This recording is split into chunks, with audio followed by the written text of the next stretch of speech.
when an article in the newspaper that I was reading caught my eye. It said a new war had started in Virginia. They called it the War of Rebellion, but it would later be known as the War between states. They needed as many people as possible. At first, I did not want to join because my precious town would not have any protection until someone knew about Lebanon. And who knows how long that would be. But then a local business found me for my skills, and undoubtedly, I was sent to fight in the Union Army under control of General Ulysses S. Grant. The first battle that I fought in was the Battle of Prairie Grove in Fayetteville, Arkansas. Grant told us that there were supplies that we needed in enemy territory while I was there. When none of us volunteered to get them, I stood above the rest and bravely accepted. I then ventured out to the newly formed Army of the Trans-Mississippi, sneaked around a row of ducked behind the sweet gun, and jumped on a pursuit to grab the enemy objects. I am sure one of them was a rifle and musket, and another one was a bayonet. All of the material was about 50 pounds, but I did not mind. I thought that the task was routine and very exciting. Grant noticed this and called me over to his tent after I was finished. Mr. Routt, I have a surprise for you. What is the surprise, sir? It will have to wait, but I assure you, you have earned it. We then got informed we were about to go out into battle. Grant gathered all of the men, and on his command, we rushed out to the battlefield. The battle lasted 1 day, and we fought valiantly and hard. I still remember the bullets whooshing over my head, the smell of blood, the taste of fire, the sight of bloody corpses and the cold metal gun in my trembling, shaky hand. Sadly, we suffered 1,250 casualties. Even though it was still a sorrowful day. I stayed, though, for a long time. And the next battle that I fought in was the Battle of Vicksburg. It took an even longer time to prepare than the Battle of Prairie Grove. The battle lasted 41 days. Sadly, we suffered 4,835 casualties. When it was just a little light and bleak, gloomy day. After the battle, Grant beckoned me over to his tent. Do you remember that surprise I told you about, Mr. Routt? No, sir. What surprise? The time you got the enemy supplies before the Battle of Prairie Grove. Oh, that surprise. You were being promoted to colonel. It all became explanatory just then.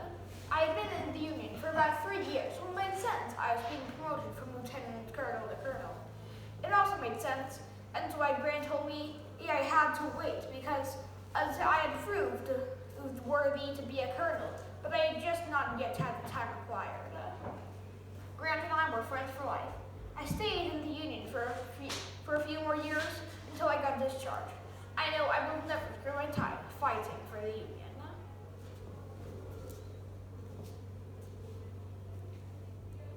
I had always had a love for the West. I told newly elected President Ulysses S. Grant about my desire, and he said he had just the job for me. He proceeded to then appoint me to the governor of the territory of Colorado. I immediately moved there with my family so I could get my job done. The locals were at first wary, like a kitten to new owner. I know they all wanted Colorado to become a state, but the territory of Colorado had several governors before at that time, and some had misused their power. They needed a good governor to accomplish this goal. Luckily, it was just the man. I worked long and I worked hard to accomplish my goal. The locals were becoming less cautious of me, and some were beginning to know me better. However, there were still a few bad apples. They did not like my ideas and were unwilling to compromise. Some did not even want Colorado to become a state. They thought Colorado was better with unsettled citizens. Despite this, both the Senate and House of Representatives approved statehood for Colorado. Next, there had to be a state constitution. I helped select the 39 delegates, or people with power to speak for other people, to accomplish this goal. It took many months and more debates to count to make a draft. I snuck a peek at it, and to me, it might as well be 20,000 leagues under the sea on one page. After what seemed like forever, delegates voted and accepted on the Constitution. The people of Colorado ratified the Constitution, and on August 1st, 1876, President Grant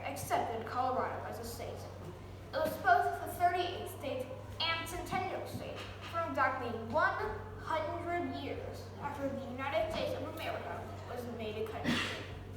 However, now that Colorado was a state, the governor had to be elected, not appointed like I was. Of course I ran in the election, and my opponent was General Bella N. Hughes. I campaigned directly to the people, which he did not. Due to that flaw, I won the election. I was overwhelmed with thrill, and being myself, I got straight to business. My first job was to stop violence in a town called Creed, Colorado. The people there were fighting over gold and silver and mines. I visited there and made a peaceful solution to resolve mining conflicts all over town using my negotiation skills. A few weeks later, I heard a protest going around about women's suffrage. Women's suffrage is the right for women to vote and run for office. Back then, women were only allowed to vote in school board elections. I knew I could solve this problem on my own. So I arranged for Susan B. Anthony, popular speaker of women's suffrage, to come to Colorado. We campaigned all around the state, never staying in one place for long, like a prospector near a stream. Women eventually gained the right to vote, and my wife, Eliza Pickle Routt, was the first registered woman to vote in Colorado history. I lived the rest of my term normally, nothing very exciting happening. I started out little conflicts like I cooked around a bull race and a mule got missing on the trail. I didn't think the locals thought much of it, but 5 Novembers later, when I ran again against Caldwell Yaden, I was re-elected to a second term. On that day, it seemed the sun shined brighter, the town chatter was hushed, the hot cakes were sweeter, the flowers were softer, and a pleasant aroma was all around me. To me, I could find a gold nugget falling out of the sky. However, like everything good, it had to end. The next governor was a nice man named Frederick W. Pitkin, who kept the state in good hands. Though I know I can never return, I feel like being governor of Colorado has helped shape me into who I am today.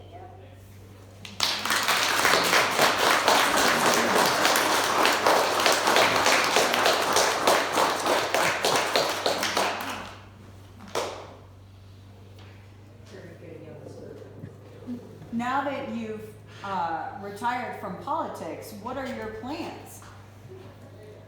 My plans are to help more states become in the United States of America. Did you leave Colorado then, and where did you go? I left Colorado for a while, so I could have more humid air to breathe. But eventually I moved back. And where did you move when you came back? I moved to Mexico.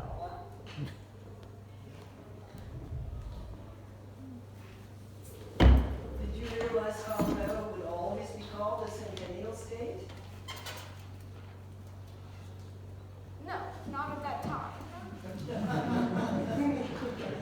And will it be always called a centennial state?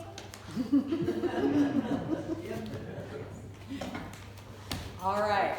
Oliver is a 4th grader at Scenic Elementary, where he enjoys PE, coding, math, and writing.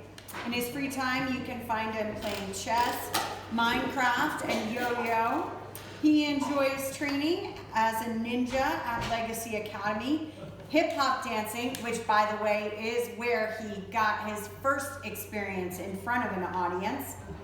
And as for the Chautauqua Project, he likes writing the stories. If he had the chance to do Chautauqua again, he thinks he'd like to research and perform as William Howard Taft or John Wesley Powell.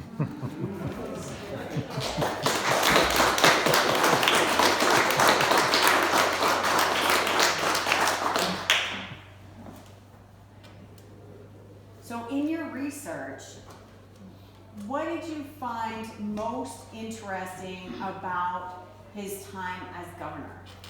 I found it most interesting in that he fought for the right for women to vote and run for office.